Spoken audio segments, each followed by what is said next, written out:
Hello everybody and welcome to my Monday Night Raw review. There's a lot to say about this show tonight. A lot of good, a lot of bad, a lot of whatever tonight I should say again in regards to this episode. But two things I want to talk about before we do begin this Monday Night Raw review. A lot of news stories that's been happening all over the weekend in wrestling. But let's get to something that's been big in WWE since yesterday on Sunday. And I do want to talk about the recent releases from WWE real quick. The releases of Luke Harper, Sin Cara, and the Ascension from WWE. They were let go yesterday on Sunday. And, I'm sure there's a lot of speculation right now where any of these guys are going to go. And I'm looking at all three right now like, okay, who is really going to be something right now? So depending on whatever company they go to, who is actually going to be something? And I'm sure the answers people are mostly going with is Luke Harper right now. Okay, now I'm sure everybody's saying that Luke Harper is most likely going to AEW, which I could see it. I wouldn't be surprised if he does go over to AEW and whatnot. But, because he was in the company for WWE for a very long time. And I've said this about Luke Harper before in many other past videos. I said Luke Harper always had the potential to become a single star on his own in WWE. What the problem was, they kept putting him back with Rowan several times, and they've reformed them when they're not the Wyatt family. Because, one, Rowan needs Harper, which I'm sure that can even prove my theory when we get into the Raw review later on tonight. But, and whatnot. But yes, he always needed him. And I always thought Luke Harper could become a single star. And like I don't think they really ever tried. And I remember at one point he was an Intercontinental Champion, but that didn't really go that long. And they really could have made him into something. Luke Harper's a great worker and whatnot, but they always just keep using him with Rowan and stuff. And the last time you saw him was with Rowan, and then he just kind of disappeared again like he did before, because Luke Harper's been trying to get out of the company for a very long while now, as people have been putting it. He's been wanting his release, so he's finally had it granted, so he's finally a free man. Do I see him going to AEW, though? Most likely. And a lot of people have been saying, he can go to ROH, or he can go to Impact, or New Japan, or MLW. And, I would mind any place he go to, okay, because he would be something again over there, which is now probably going to be a career resurgence for this guy since he's now gone from the WWE, and he's going to be his own man now. But do I see him going to AEW? Most likely it could happen. So don't be surprised if he doesn't end up over there, but I'm sure everybody's saying that because I know everybody's saying it right now when people get released, they all need to go to AEW. Everybody just can't go to AEW like that now, okay, people? But I can see that happening, at the same time if he does go over there. But that's most likely the biggest thing that could happen is Luke Harper going to AEW. Or I don't know, he could be going to any company for all I know. But I'm sure a lot of people are saying that right now. Sin Cara, Hunico.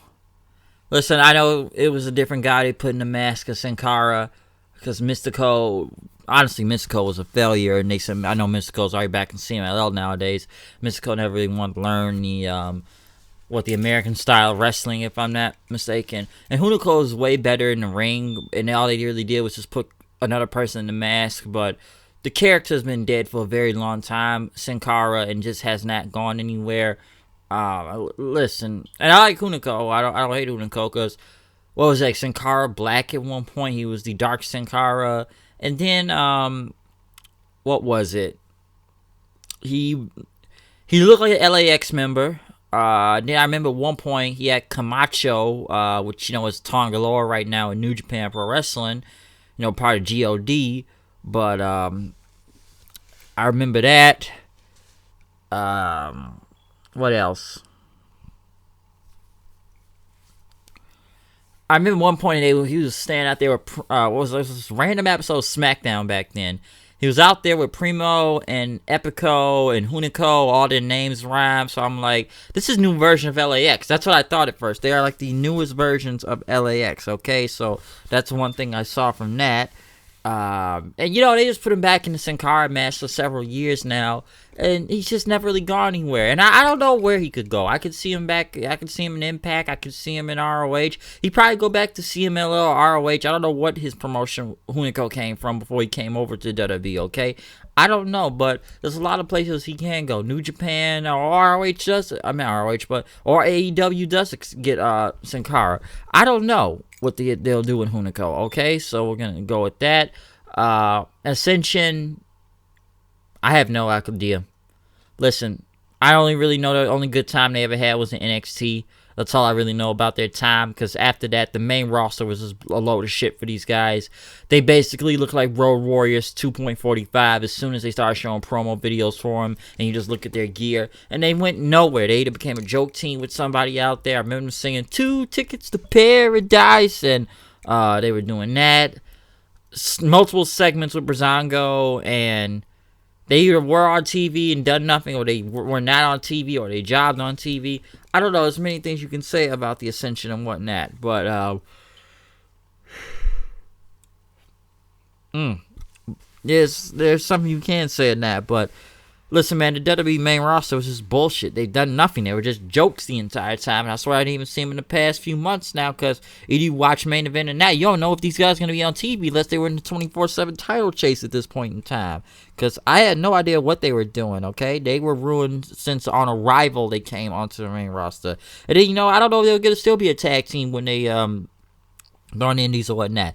Maybe they do stay as a tag team. Maybe it does make them money. I don't know. I don't know really what they did before they got into WWE or as single stars. So maybe it's the best they still be a tag team even on the indies or whatnot, depending on who, if they are going to go to any company, like I said, forward ROH or AEW whatnot. But this is one of those we will see type of things.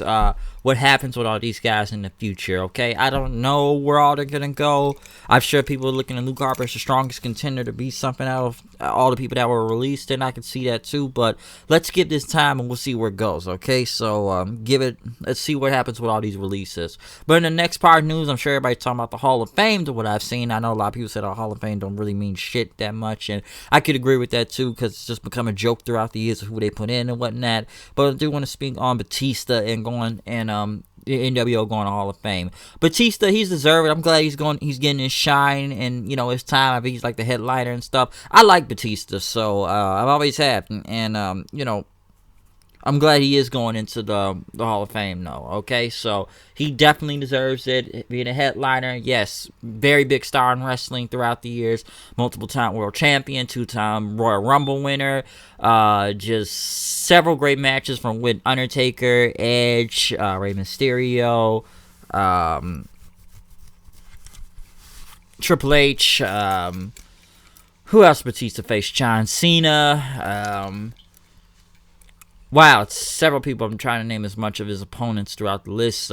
Being an Evolution, going against Randy Orton also. Just being I would say a big mainstay on SmackDown. I always looked at him as a big player on SmackDown all the time. He was the world champion, for God's sakes, several times. But I don't know, him being there. And, him being in his movies nowadays. And, I'm sure we're going to Guardians 3 soon enough. Batista, like I said, has proved a lot of people wrong, especially getting the whole movie thing, just doing whatever, whatnot. But he definitely deserves Hall of Fame. I'm glad he's going in there. It's very well deserved. Like I said, I'm just went by some of his accomplishments. I'm probably sure I'm missing some or his opponents or whatnot, Batista, who has faced throughout the years. But I'm just naming a few to go off on that. But yes, always been a big part of SmackDown, no, in my opinion. So Batista's a very big name to go in there. So I'm glad Dave is going there. I'm glad Batista is going there. I'm sure people can go and say, like, well, he flirted with Dana Brooke or whatnot. Maybe that's why he's getting the Hall of Fame thing. I don't know. It could be, well, for whatever reason. But yeah, good for him going in the Hall of Fame. NWO, it's not even the original 4 to what I've heard, okay?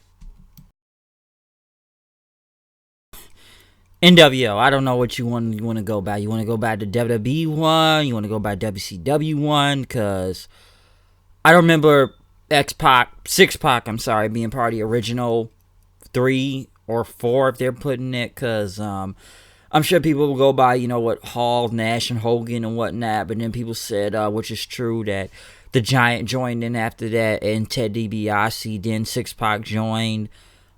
I don't know, man, with NWO. It's like they needed another faction to put in there. And then they said, oh, it's Tampa because Hogan and whatnot. And he'll probably get a better reaction because it's Tampa and it's hometown and everything. And, it's just avoiding the crowd because they'll boo his racist ass. So that's the only, I believe they're trying to avoid that whole situation. But I don't know, man. NWO, I like NWO, but, I'm confused on which one they're putting in right here, to be honest. Because it's the original 3, okay, but I'm sure people are going to say, well, why did they put all the members in there, huh? Put Macho Man, put Kurt Hennig, put Stevie Ray, put Virgil, Vincent, put Jeff Jarrett in there. Let's not talk about that one. Let's put Bret Hart in there. Let's put Masahiro Chono in there.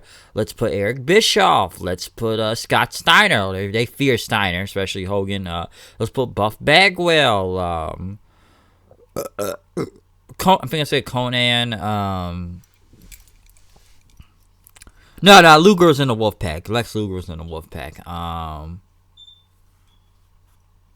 Trying to see who else could you put in there, huh? It was in NWO. Scott Norton, The Disciple, Buff Bagwell, Fake Sting.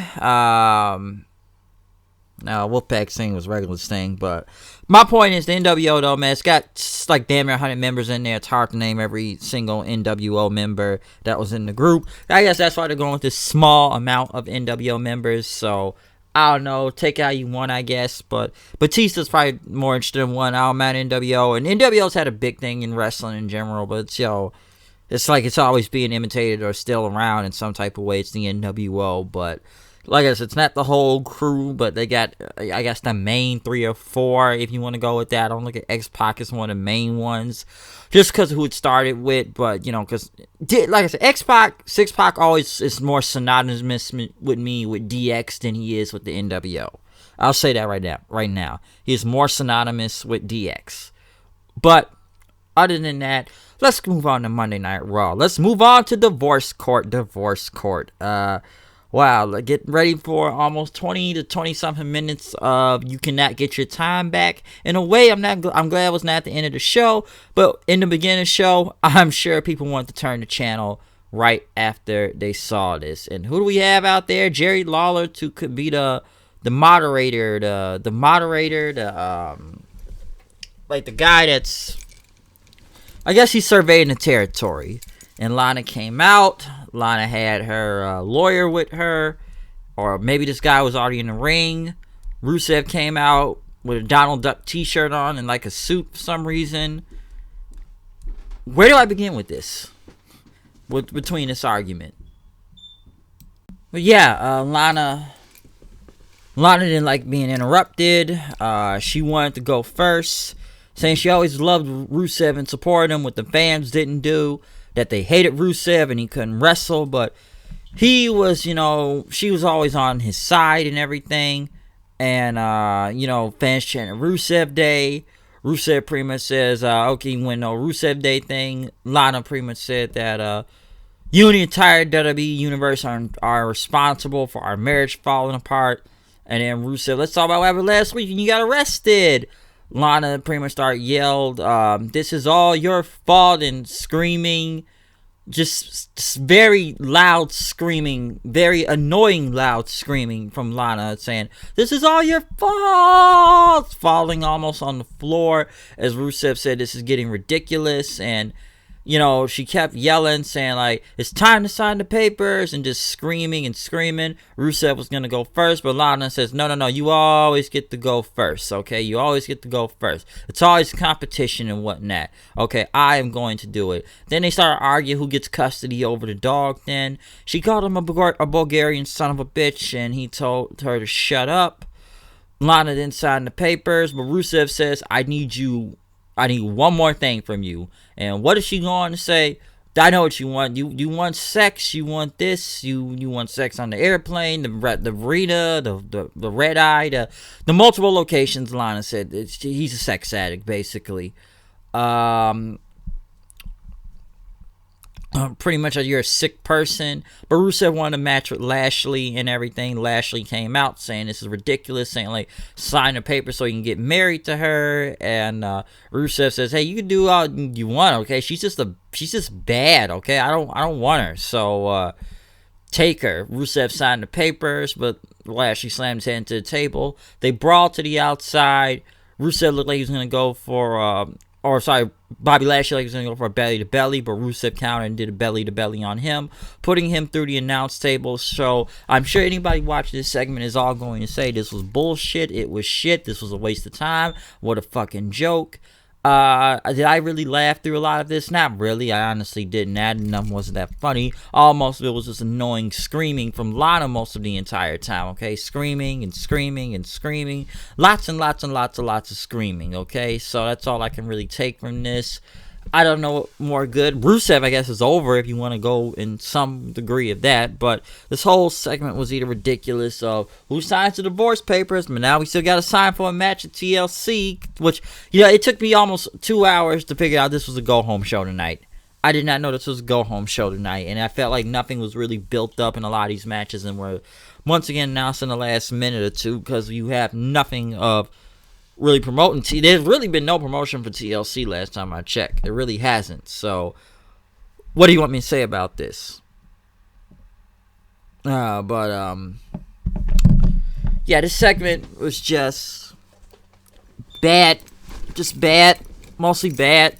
It's not much to take from this, okay? It's just a very, very bad segment, and who's to get over? I don't know. Rusev Day, I guess. But you find and tell me what really got over here, okay? Well, I could need more coffee during this review. This review's got me so tired. I want to go sleep now, it looks like. But, yeah. Other than this bad segment, next thing you know, Kevin Owens was in the back being interviewed, talking about what happened last week, why AOP attacked him. He doesn't know, and he knows someone has something to do with it, but he says, I'm going to go look for them right now.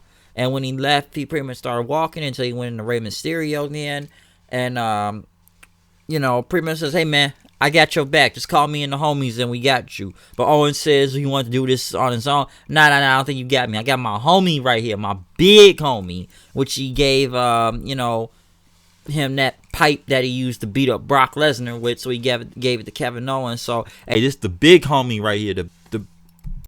But Kevin Owens getting the big homie and everything.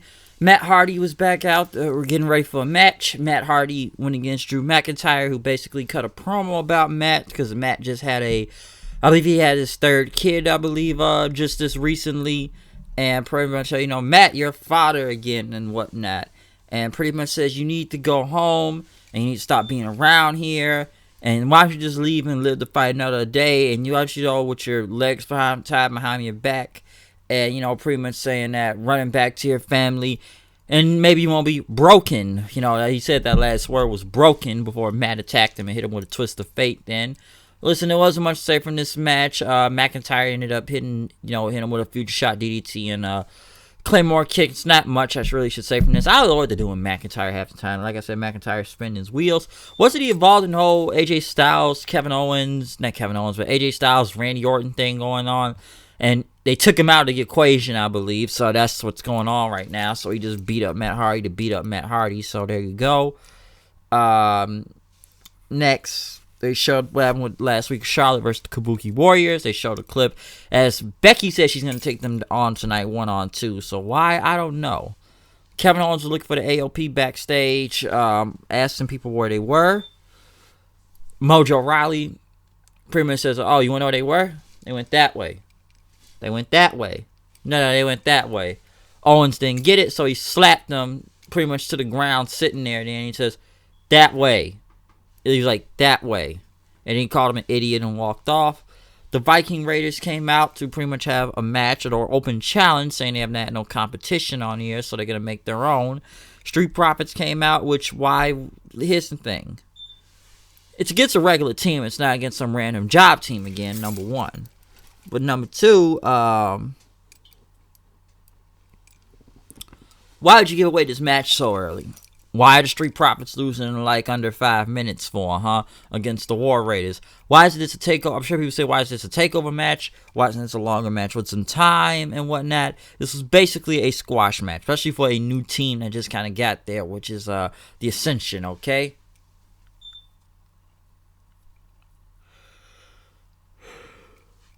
But yes, excuse me, did I just say the Ascension or whatnot? But, I don't know, I don't think the Street Profits should really be, you should be giving away this match too early, okay? At least it's competition, but you could have found some lower level team than Street Profits only because they just kind of got there recently. And they have had a lot of wins on their belts ever since, if you ask me. But, yeah, putting Street Profits right there right now, I guess going for your title shot soon, doesn't make a lot of sense in a way when you think about it. But I don't think they should have gave away this match too early because it was just nearly about 3 minutes and 50-something seconds. So, not the best idea to give it away as fast as possible, knowing they want to pay for it. I believe it was a $5 show anyway, so there you go. Other than Viking Raiders have no competition from the Street Profits.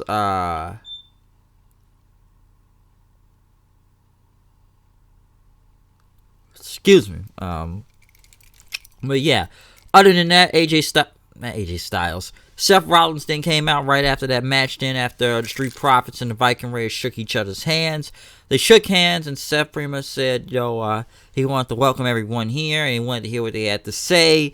He's still trying to be a face, lots of teasing before the heel in the past week or two now, which people are getting tired for some reason, because I guess they just want to see, show it now, don't do this whole play mind games, so do healing every week. We want to see the match now, I guess it looked like. And Seth Rollins came out talking about what was going on, and that Kevin Owens, he wanted to be in the ring with him right now. Owens pretty much says that, you paid off AOP. We know you do something with them. Pretty much then right after that, Seth said he didn't want to deal with it. Maybe unpopular. He's going to leave the ring. Pretty much the Authors of Pain didn't really stay there that long, too. Kevin Owens pretty much had his steel hole geared up before he got ready to go down there and fight and everything. So that was going to be the case between that.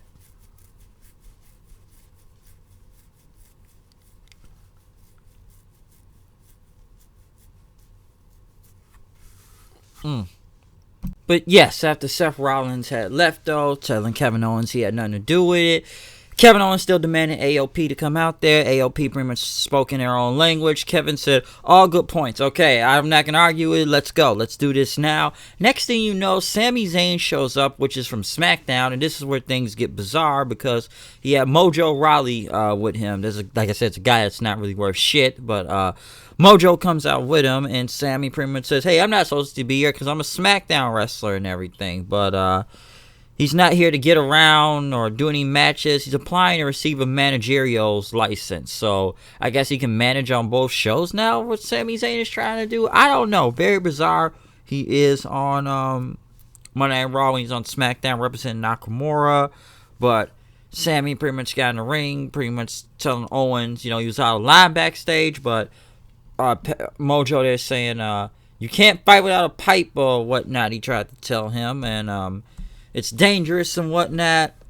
And pretty much fans want him to do it again. He says, why are you all cheering for this and whatnot? But Rawley told him to put on the pipe and everything. And everybody's tough when they got a weapon in their hand. Pretty much Kevin Owens threw the weapon in the air to Mojo there. He got stunned. That was it. Sami Zayn got out of dodge. I don't know what Sami's injury is right now. Why he hasn't really wrestled a match. He's just more of a manager type of thing right now. I have no idea, clue. But we'll have to find out when that happens or whatnot. But yeah, I don't know how the rest that's gonna go. I'll probably check in later about that. But yeah, that's kind of how it when Mojo Rawley and whatever his status is now at this point. No one knows. No one knows.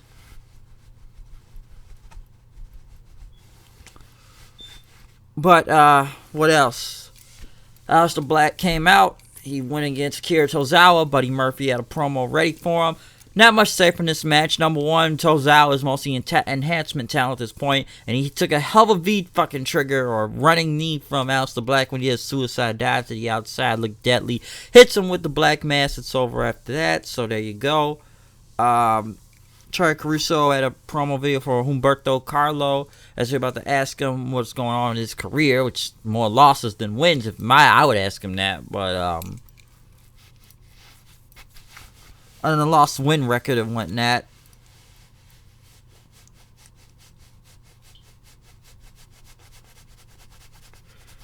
Not much to say from that. I know Humberto, he pretty much said that ladies first. He's going to let Zelina Vega talk, but next thing you know, Andrade Cien Almas came in, started cursing them out. Pretty much says woman first, woman first. I know he's talking about because, you can translate Spanish and everything. He says tonight, wrestle, lucha libre, wrestle, let's go. So, he called pretty much Almas out. They played a video for Liv Morgan, who's finally coming back. Makeover. I don't know what the hell that means or what it's about, but I guess we'll see if anything happens for Liv Morgan at this point, because I don't know. But next, Humberto went against Almas. This was not a bad match. I actually did enjoy a lot of this match in general, especially more down the stretch, which was a little bit of a shocker in a way. Of course, it was a double stop and pretty much had to go. Get to the case or bus stop or whatever the fuck. I have no idea when I was trying to watch this and that. It just wasn't good. But basically though, Carlo and Almas had a good match, but then again, it's going anywhere for Carlo. I don't know where it's gonna go, because it's a push and it's not a push and it's a push again. Not a push. It's a lot to say about of whose fault is who, of who's getting released or whatnot. Okay.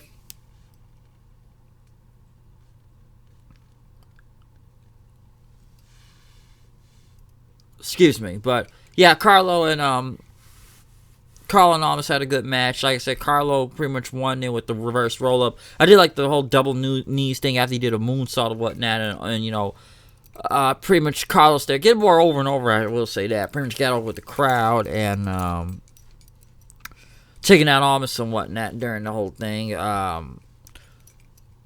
was I gonna rank this though? Wow, what is the ranking? And it's the whole thing going on. It's probably one of the worst. If it's a high ranking, I don't know, but it most likely is. But yeah, not a bad match. Carlo got the win. Almas is now pissed at Vega for whatever reason. Will they break them up? I don't know. Hopefully not, because they kind of need them together, so you don't really need to mess with one of their manager or whatnot. Probably need them. Rey Mysterio cut a promo against AJ Styles about defending the title tonight. Buddy Murphy went against Zack Ryder then. Pretty much EA or, EA whatnot. Sports or whatever. But, yeah, we'll return to wrong. We got wrong anyways. But,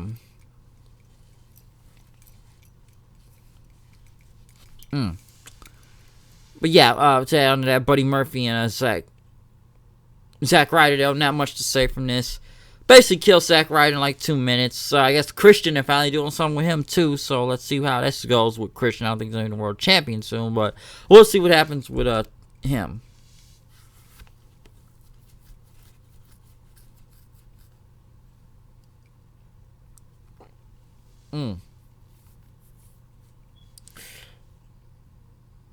Wow, I didn't even know I was that paying attention to that.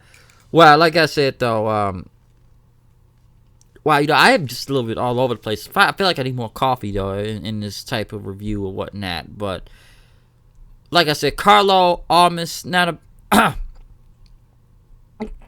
bad match or anything or whatnot. But still, is it going to go anywhere? I don't know. But they said, it's the first time he's been defeated on Monday Night Raw. Almas is just beating up some job guys, if you ask me. Most of the time, for beating anybody important to take this loss. So, I don't know if anyone else he's beating was ever that big of a deal as him they are now, but I don't know what they kind of got going on with him. But Seth Rollins, pretty much, he wasn't back out there, but here's the big thing. I guess since they teased everyone with this heel turn all night, like I said earlier, Owens came in with his lead pipe. He started beating up the van AOP got out of. And then he's about to open a turnaround something to the AOP. Ended up attacking and beating him up. Basically, it was Seth Rollins in his hood, took it up, which I'm sure we all comment so everybody can stop saying, like, oh, he's heel, or he's not heel, he's not heel, he's heel already. He wasn't a heel before, but now he's back, which I felt when he turned heel wasn't that big of a crowd reaction. I don't know about this crowd in general tonight, but, it wasn't much of a big crowd reaction for Seth out there. But, yeah. Basically, they pretty much turned around, be like a higher power, got his hood on and whatnot. Pretty much Seth took it off then, and he says, Kevin, I tried to warn you. He took his jacket off. Curb stomped him. Like I said, didn't really much of a kick because he wasn't taking that much effect or anything, but that was basically what it was. Seth Rollins, after they beat up Kevin Owens and threw him around the doors and whatnot, and they had to carry him out in an ambulance, which whoever did this ambulance didn't know what they're doing, because they never got the person to the gurney all the way. They kept struggling getting the person to that gurney on, to the conveyor belt. Did that work? Just had a horrible time getting to it. But basically then, right after that, Seth Rollins came out saying, like, you fans turning your back on me. I did everything I could for y'all. I worked hard. I did what I could. Try to take bad about the fans. I tried to do about 9 and 5, but now he does not trust them. He does not trust anyone that's going on right now. And pretty much the fans are no longer in the case, but he was laying down the new laws and whatnot in the G1 and everything. I don't know if it's going to happen again, but there was a lot to say about the G1. Of who will still be there and who's not. I will say that. Who will be? I don't know. Especially they're doing jokes like this online. But, wow, what am I losing it here? What am I talking about?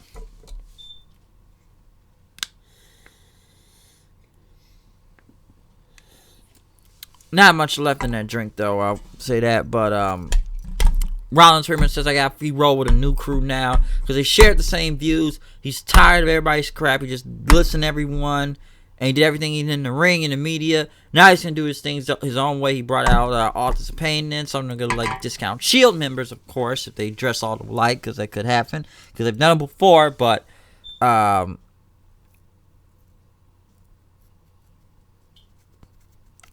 much she's not bothered by it, anything, but what's being said online and whatnot, but it's just kind of looks and laughs at it still.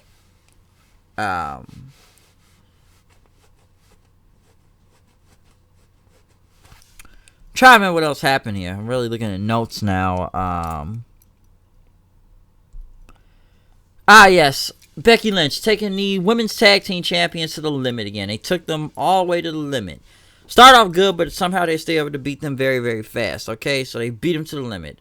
Pretty much beat him in his own game. To the limit, I should say. To beat him in his own game. But Becky, though, Kairi Sane and Asuka, 2-on-1 handicap match. Did look like last week in a way that the Kabuki Warriors can take almost like 17 to 20 minutes out there to take down one person. But it's two of y'all, one of them, and they can't rely on that. I don't know why, but something is very wrong from that.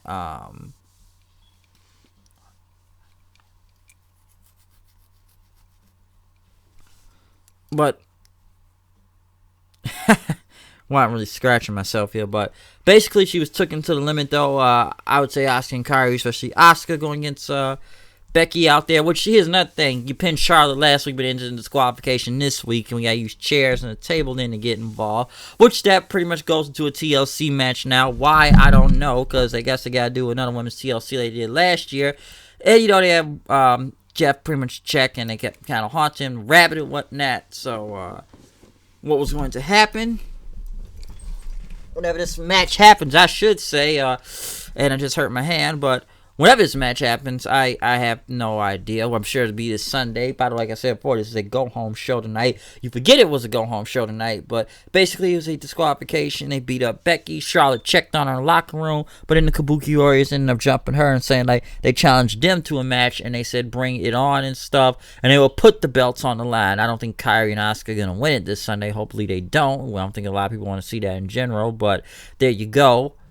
Wow, I'm just a little bit all over this place in review, probably because of tiredness. But next thing you know, they had the Monday report or something like that. Before I say that, they went to Eric Rowan, by the way, which I spoke on earlier, that his partner finally got out of Dodge and got out there. Rowan, the person that tried to take his box, didn't know who the local kid was. Rand takes his box, runs the other way, kind of takes the box with him, drops it, tried to get counted out. Could have worked, but it did not work. Whatever's in this ferret mouse toolbox he's holding, it's not in there. So there you go. But well,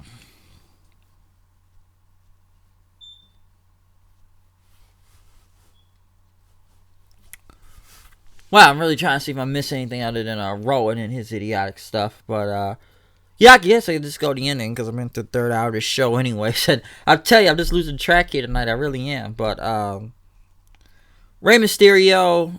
I'm sorry, the NFL report first. Monday night after the Street Profits. This one doesn't make sense to me. Street Profits are in a comedy segment hyping up TLC this Sunday, but they went against the the Viking Raiders there early and lost in under 3 minutes, which should have been a longer match. But they're doing reports about what's happening, of where Asuka gets her green mist from. If they watched The Mandalorian on Disney Plus, which I should check that out, by the way, and that Asuka ate little baby Yoda there to get her green mist. Possibly you ate the Force. You basically ate the Force, and that's how you get it. Basically, they kind of went over multiple other matches for this Sunday, too, to kind of make jokes about, what else did they say? The Monday night after the weekend. It's pretty much like the Buzz or whatever they got. The weekend update they have on Saturday Night Live, though. But, they had Miz and Bray Wyatt Sunday, saying that, USA can make the Fiend and the Misses a show. Kind of making fun of Bobby Lashley and, Lana. Basically, Angela Dawkins told Bobby Lashley to get out. If you don't know what that means, I'm sure you need to go look at the movie Get Out then, or in general, okay? If you don't believe me, I know what he's talking about. Go watch the movie Get Out, and you'll know what Angela Dawkins is talking about when he said that about Bobby Lashley and that Corbin there. He's a small dog. He's really just small. He's just trying to pretend big and be the Napoleon complex or whatnot. But I don't know. Did I have fun watching this segment with Street Profits? In a way, I thought it was kind of funny, but at the same time, it's like, okay, you guys lost the match earlier, but now you're kind of back out here doing silly stuff again. So where y'all going with this? Because I have no clue why they're even back on TV later. I didn't think they were going to be back on later in the night, because, like, okay, you just kind of did a title match that didn't, or was a title match that didn't really go nowhere with, Street Profits and Viking Raiders. Should have saved that for a better tag match, because you have no competition right now unless the Authors of Pain are going to be taking the belts off of them and whatnot. But, yeah, I don't get why they're doing Saturday Night Live skits now. I have no idea. I'm sure someone in creative events thought about that. Rey Mysterio then went against AJ Styles in the main event, and talk about close call finishes, because by the time this show went off the air, they couldn't even announce it all the way, because I think Rey was going for that sunset bomb, and AJ was supposed to hit the Styles Clash while doing that, but it just looked really clunky and just kind of ate up time then. AJ went for a power bomb and basically did a Styles Clash right there. Randy Orton showed up behind them, never touched him, and pretty much he got out the ring. AJ looked at him, he's about to go for Rey again, but as soon as AJ is set up for the Styles Clash position, you can see the logo marked by the TV tell you that's going off the air. Rey rolls him up. Here's your winner and still United States champion. Rey cut the cup to the next show. So they basically ran out of time, and something looked like it was going to happen next, but almost midway when they were announcing Rey in the end, it was kind of like, okay, show's over, we have to end it off right here, right now. Basically, this was a go-home show that you forget was a go-home show unless you knew it was a go-home show, or somebody told you it was a go-home show tonight, because I had either mostly 3 out of those 4 things until tonight, okay? Other than that, the rest of the show itself, listen, the Rusev and Lana thing, we could bury that all day until the cows come home and whatnot, because that divorce court took over 20 minutes, almost nothing out there, basically. Seth Rollins, I guess you can now say, he turned finally heel for real this time, so he is now a heel. I still think the crowd was a little bit flat for as soon as they showed the reveal of him in the van. Looked like a super villain out there, taking off his giant big hood and whatnot, saying I was the Cobra, which we all know is coming. I guess we should wait till he does more with the heel stuff and whatnot. It was not a bad promo and everything. I just don't think people reacted that well enough as soon as they saw Seth anyways. It's like, will we cheer? Do we boo him? There's something they were indifferent on him and whatnot. So there you go. You want to know that whole story and everything. But other than that, though, that is my Monday Night Raw review. We are done with this review at this point. Like I said, you could look for other parts of what you thought was good or bad about this show in general. I'm really trying to think about myself now at this point, other than the parts I just went over. I thought Humberto and Owens was a good match, but then again, where's it's going at the same time? Still a good match, but don't know where it's going or whatnot.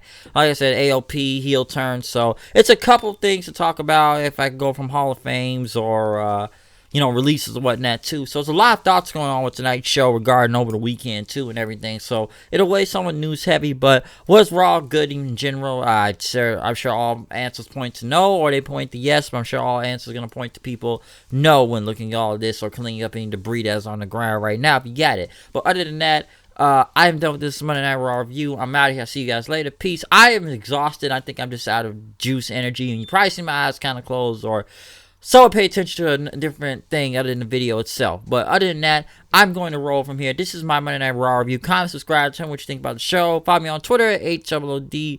Or it's me, the Hooded Night 890. That's the Twitter handle right there. So check that out too. But other than that, I'm out of here. I'll see you guys later. Peace. I need to go to bed. Peace out. I need some rest.